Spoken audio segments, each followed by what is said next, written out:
All right. So probably going to pick up the Claude later. It depends if they want to... it depends on the fourth pick. If this is Tigreal, then I think that FCAP will just go for a utility pickup, maybe like a Baksha, for example. That's the Borg that I also thought will be picked up. SRG skipped on that. But yeah, I think the Lilia still is a stronger pick. That means that Yu Zhong is still available. Great hero for Cram. Apart from that, what else are you looking for? Maybe a Barrett's actually for Mr. Cram. Which also negates like a potential for a utility pickup. Also Edith. So I'm thinking Edith or Barrett's here. Grok instead. Haven't seen Yums on this Grok for a while. It's been banned out quite a few times. It denies the Claude. You cannot pick Claude here. It's Lilia and Grok. You don't want to pick up the Claude for FCAP. You might be forced for what? Beatrix? And it nullifies these 2 CC heavy picks early on. Yeah. SRG has a lot of prior here. Doesn't care. Wait, how about a Nathan for FCAP and then get a wave clear hero like a Vexana? Sounds good. Sounds right. Casters, what do you think? Faramis. Now that you see Falcons, AP Bren, full lineup, what do you guys feel about the draft? There you go. I mean, I just want to say that Yu Zhong will 100% come through for SRG now, right? Because we were expecting it to come out a lot sooner. I don't know if they don't go Yu Zhong, because like Yu Zhong just fits perfectly here, and they already have the Grok, they got Lilia, they got full mid prime, so even the Faramis will get punished. How about Lapu? I don't know. I'm even thinking about FCAP at this point. The way that they're going to be playing their comp is heavily around just like team fighting strong, right? So like good luck to both of these teams at the end of the day. I like the Lapu shout out. Yeah, I don't like the Faramis. I'm feeling that maybe FCAP are taking the focus on winning and away from their opponent to their detriment. Because there's so much that SRG is presenting that FCAP here just picked up the Faramis and the Nolan. Got it. We were all right. They pick up the Faramis and the Nolan, just wanting to go fast and hard. Let me just say, I really like this Lapu pickup. Yes, so good. Yeah. I think SRG's got this. I mean, draft-wise. Whether they do or not, it's all about the players in the game. Right now it's match point, ladies and gentlemen. And with that, we're throwing it over to our casters. Thank you once again. Our analysts have been doing a phenomenal job breaking down these drafts and honestly giving foresight on these picks. But it's time. Match point for SRG. This is the Ascension match. We're gone beyond the skies. We're touching the heavens here with the gods of the game. The Red Giants finally find themselves looking down upon Falcons AP Bren, and it's now or never. 3-2. Do they seal the deal?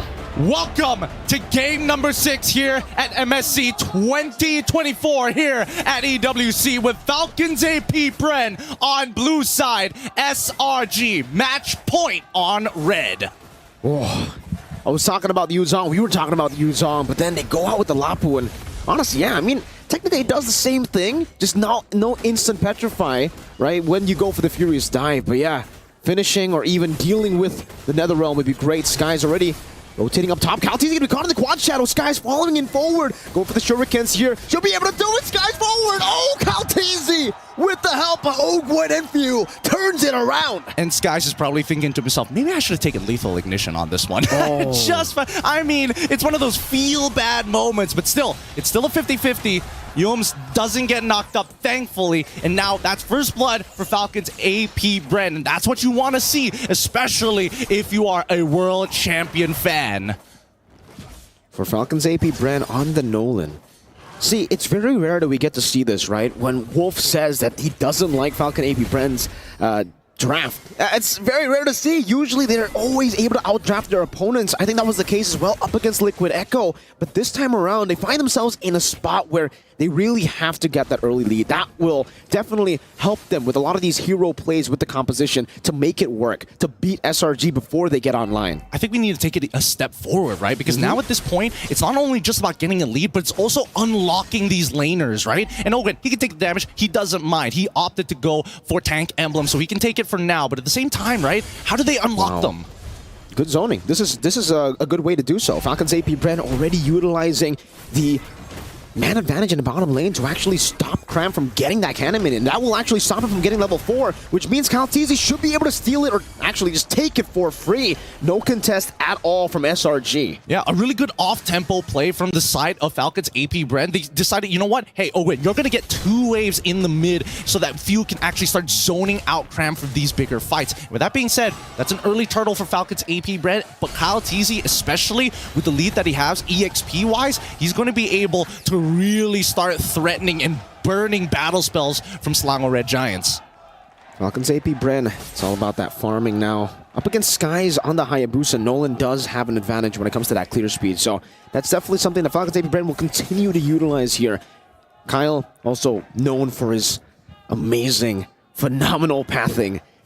Now, a level ahead, he should be able to find another lead here because this is what I was talking about for the Yuzong at least, right? For Cram on the Alapu, you're going to be great, especially in the mid game, but in the early game, if you got that Yuzong, you would be able to force to just win out this lane.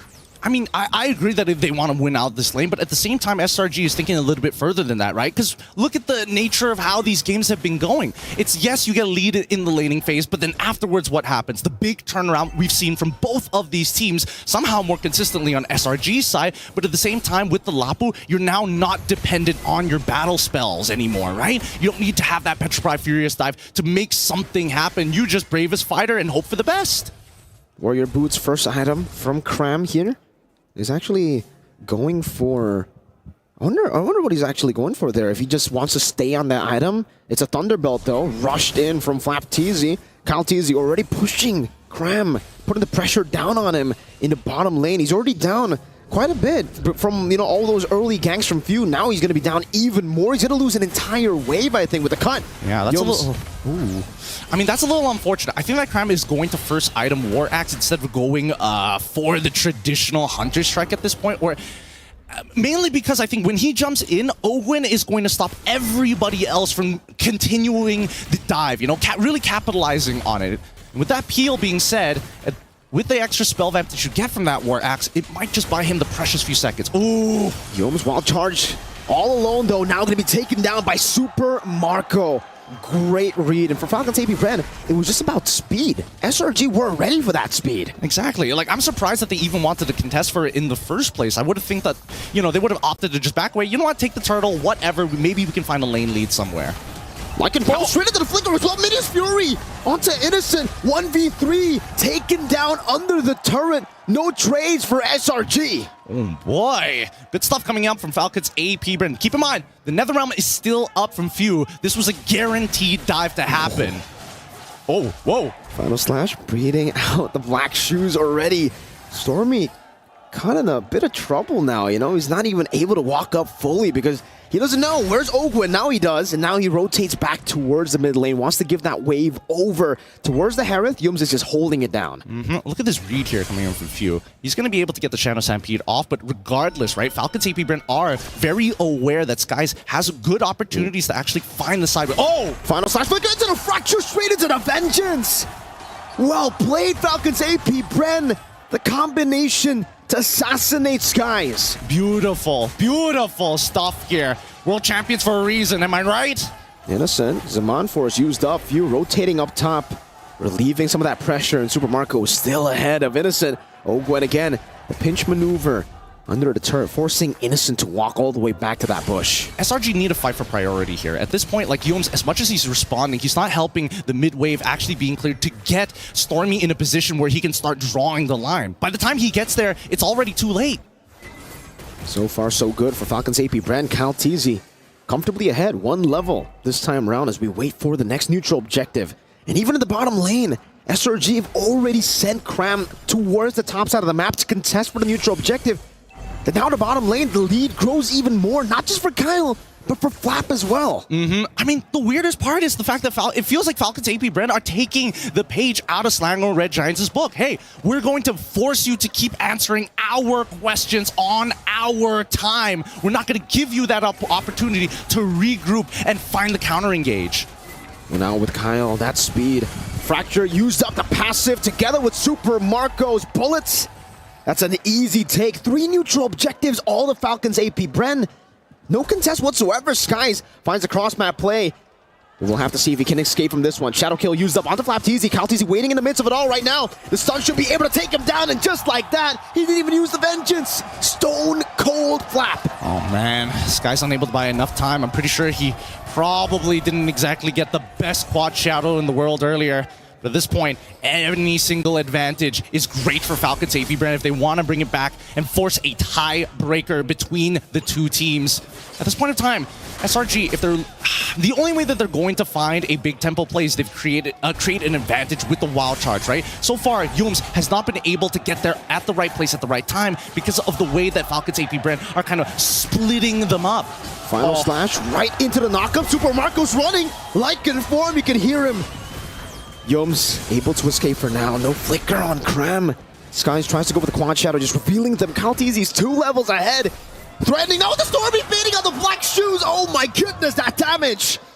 It's not looking good. It's not looking good. Let's look at the gold difference here because right now Super Marco is currently 1,200 gold ahead, and that's not what you want to see. But even so, even FlapTZ continuing to be, I mean, he's so far ahead already. He is so far ahead, and I think the items display it very well. He doesn't even need the Sky Piercer, right? He thinks, okay, I'm gonna go for Blade of Heptases and then Hunter Strike, and then I'll go for the Sky Piercer. I already have enough damage early game, fool. And with that being said, right, situational items are going to start coming into play, and I think it's important that they get it as soon as possible, because right now that's a 3-item Roger, and not exactly the best position to be if you're low.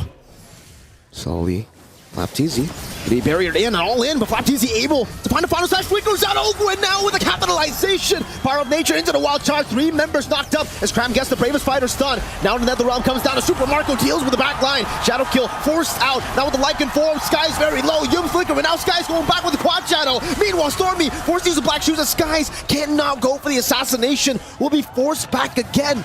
It's 1-for-0. Flap going in, connecting onto Yums, but will not be able to find the hit. Innocent with his Amon Force turns things around, finds a trade back, and Cram is back up. Nice reaction time coming in from Yums. That Power of Nature saved his life from FlapTZ trying to go for that final slash. But at the end of the day, Falcons AP Bren, despite trading FlapTZ over to Innocent, doesn't matter. They got the neutral objective, and that's the most important part. Again, now with the Lord. A big one of that, guys. Jumps in, Shadow Kill. Netherrealm not up just yet. View can't escape. It's Stormy who finds it straight into the fadeaway with the black shoes. Into the turret, they find a pick. And I think this Lord, Falcons AP Bren, will still be able to utilize it. The passive was on full stacks from Few. He's back up already. Let's look at the damage dealt so far, because right now, we're seeing that Few. Again, these fights have been really, really compact. And the closer SRG sticks together, the more the Ghost Burster is going to do even more damage. And man, you can just see how badly FlapTZ wants to catch somebody, just overextending, even by a single pixel. They'll find everything. But similar to the previous game, right, we did see that, you know, on Fanny, you want to be able to kind of split push on the side of the lane. For Hayabusa, exact same thing, right? You want to kind of alleviate the pressure. Oh, Super Marco with the chase down. Now Sky's going back and forth. Scratch down. Super Marco wins the 1v1. He panicked. The quad shadow, he sent it into the wall. That wasn't ideal, but hopefully they can protect mid and tier 1. They will still be able to do so. Up top, Innocent sent to deal with the Lord, but he's all alone. He's used his Amon Force. Oh, Gwen. Look at this menace, FlapTZ walking forward with the Vengeance, able to find it onto Yums. Didn't get the stun. FlapTZ in the mid lane, zoning Cram away, and they are able to zone them away, at least from the tier 1 in the mid lane, getting that tier 2 up top as well. Kyle forced back, Stormy, and now Yums, great maneuvers by him with the conceal. Zone them away from this turret. Ogwen, knock up, final slash is placing Yum, still able to find a wild charge. FlapTZ in the back, Shadow Kill used up. Netherrealm there to protect them. Meanwhile, Super Marco will be able to escape still. Dodges away, flicker from Cram, not able to find it just yet. And Cram, despite all the damage, he can't take anyone down. Stormy with the chase. But then the motivation roar just gets them back up. Oh, that's a War Axe diff right there. Survive. Oh, Stormy gets hit! Final slash, Stormy trying to run away, doesn't have the black shoes. Meanwhile, Crab gets bursted down. Kyle Tazy gets rid of Stormy. That's a 2-for-nothing trade. Falcons AP Bren has been in the driver's seat this entire game, but the lead finally extended from 5K to 6K. Again, it's starting to even out here, and worst yet, this could mean inhibitors. The next 30 seconds is going to be important. Oh, final slash. Again, with the Vengeance, this time Innocent able to escape those Skies back and forth with the quad shadow. Now into FlapTZ again, very low. Innocent able to space out Yums with the Power of Nature, able to escape like it. Oh! Super Marco! Again and again finding the play! Base short number 1, in the mid lane, boom! The Filipino cannon finds another! Oh no, it's starting to fall apart for SRG. Falcons AP Bren, the chain deaths are happening! Minions Fury crowned with the bravest fighter, unable to find more. Super Marco continuing it, able to flicker out to safety. Innocent back and forth, now with another realm. Final slash not connecting, Innocent cannot survive. Once again, they do it! They are showing you why they are the best in this game! Every single time you count them out, they just show you it's not even close! Match point for both of these teams. We couldn't have asked for anything better here, Mirko. Falcons AP Bren flying back to eye level against the Red Giants. Back and forth, and this time round, we get to witness Game 7. It's been so long. Man, it's been a while since you and me have been on the